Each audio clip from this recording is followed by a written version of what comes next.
Hey kids, Inverted Cow here, and welcome back to Fenris. I have been sitting here on this cold, desolate, and barren planet far too long. It's time that I started thinking about heading back to the mercenaries' homeworld. Now, part of the problem is I have the lifter that I use to move the turtle out here with sitting over here,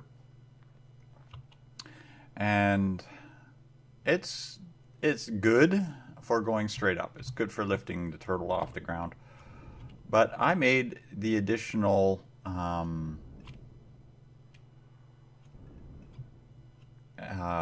small vessel that I want to take back with me. I don't want to leave it here.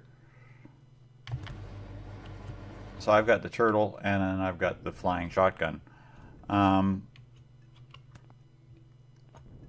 of course, I've also got these two little hover vessels that I had. This one I made on planet, but this one I brought from the moon, my little sport rocket here. So I'm thinking it's time to make myself a new CV. I'm been trying to decide what I wanted to do, how I wanted to do it. But since for this season I have been going with a lot of rounded UFO type or disc type shapes for my builds, I figure why break that pattern? So I'm going to make a large round-ish flying saucer type CV. Now, if anybody has ever built a CV on a planet, you know how much of a pain in the tuchus that is. So what I'm thinking I'm going to do is I'm just going to grab the gear I require, load it into that little small vessel, and we're going to fly up to space, and I'm going to build or start building a small CV, or I guess it would be a lander type CV in space. It's got to be big enough to hold the turtle, that ship, and at least one other ship of that size. So I'm thinking of building is basically I'm thinking what I'm going to do is I'm going to build a ship similar to the turtle. So it's going to be a large round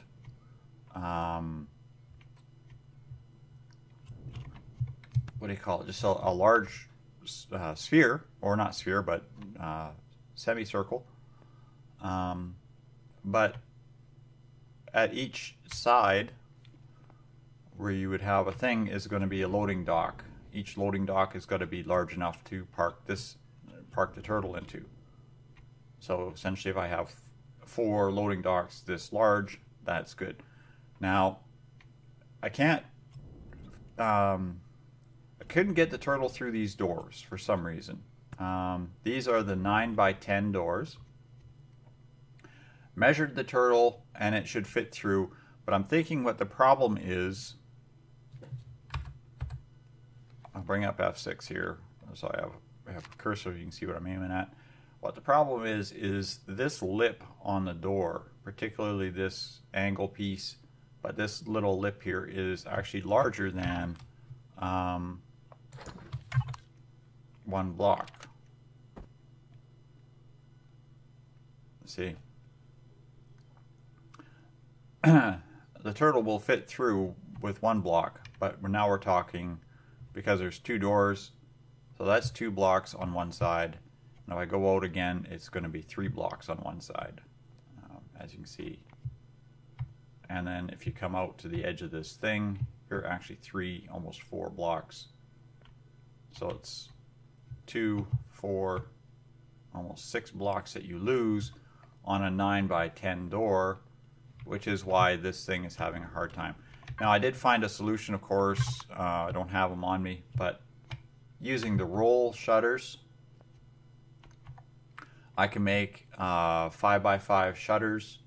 If I do 2 sets of shutters up, and like 1 pair up, 1 pair down, 4 shutters across. That gives me a 20 by 10 opening that I can very easily fit the turtle and the shotgun through without any problems whatsoever. So that's going to be the size of the landing base. They're going to be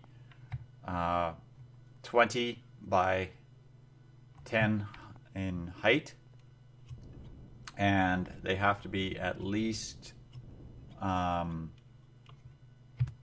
believe the dimension I used for this turtle was well, if they're 20 wide, they're going to have to be at least 20 long.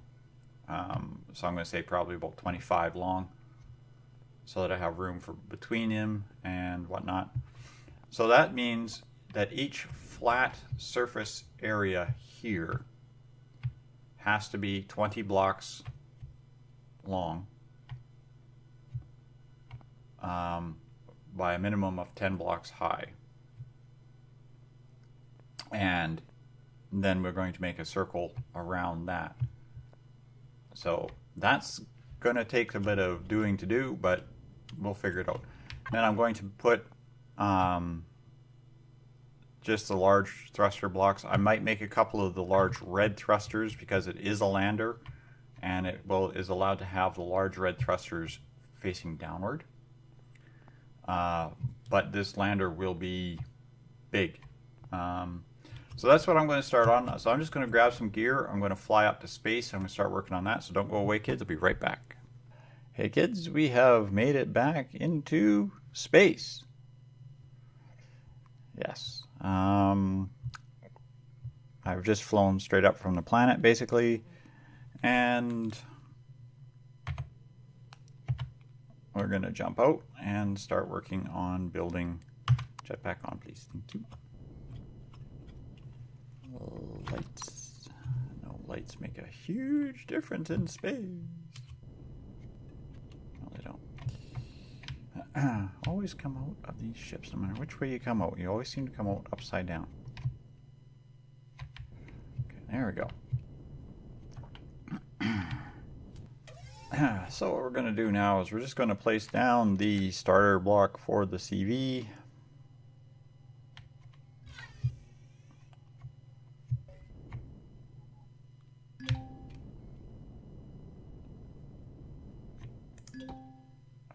There we have it. The new lander CV in space. We're going to put a marker core on this so we can remember where it is.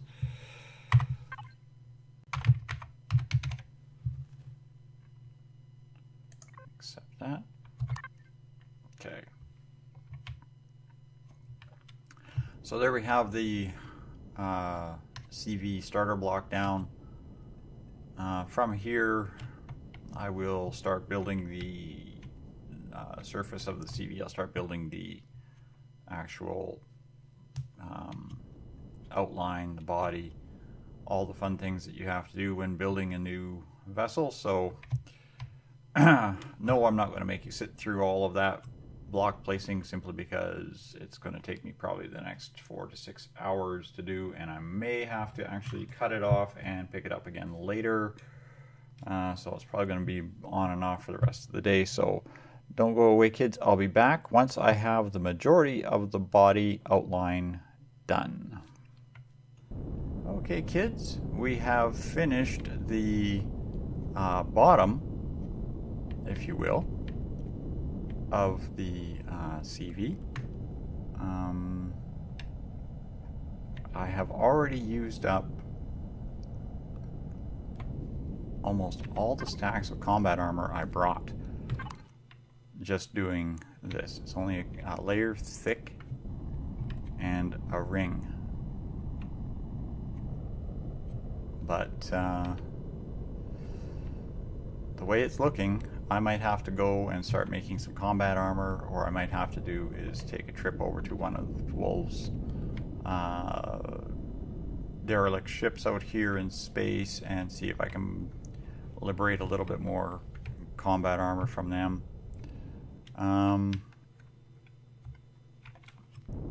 But that's basically the idea of the size. to get an idea of what it would look like. We will attempt to dock. I don't know what the flickering is about. It's a lighting issue, a lighting glitch issue, and I'm really sorry for that. It's actually driving me quite thoroughly insane. And I might take this down to the planet just to deal with that.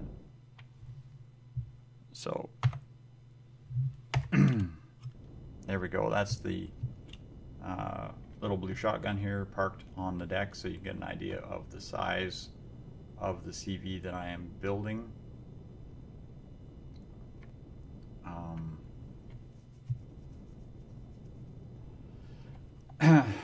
But like I said, I'm actually dangerously low on combat steel already, and I've only done one ring.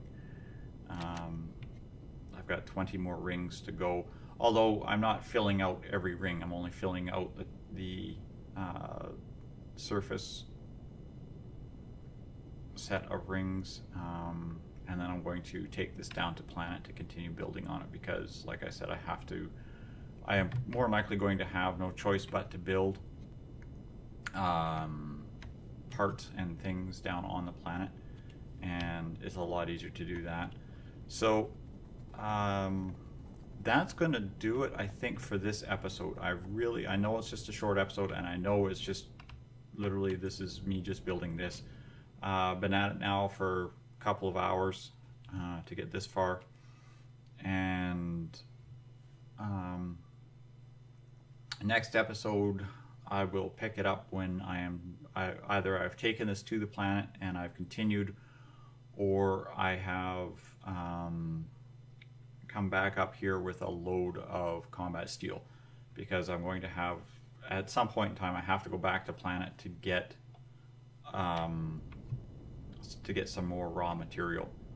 And unless I go and find one of the Wolf ships, throw a core on it, throw a thruster on it, fly it over here, and completely strip it for scrap metal. Yeah, it's a lot of building I have to do. Either way, it's going to take a lot of time. So thanks all for watching, kids. Next episode, we'll get this thing a little bit more completed. Hopefully get the outer hull done and be able to take it down to planet and set it on planet so that it's a little closer to being functional, and then we will continue from there. So thanks all for watching, and good night for now.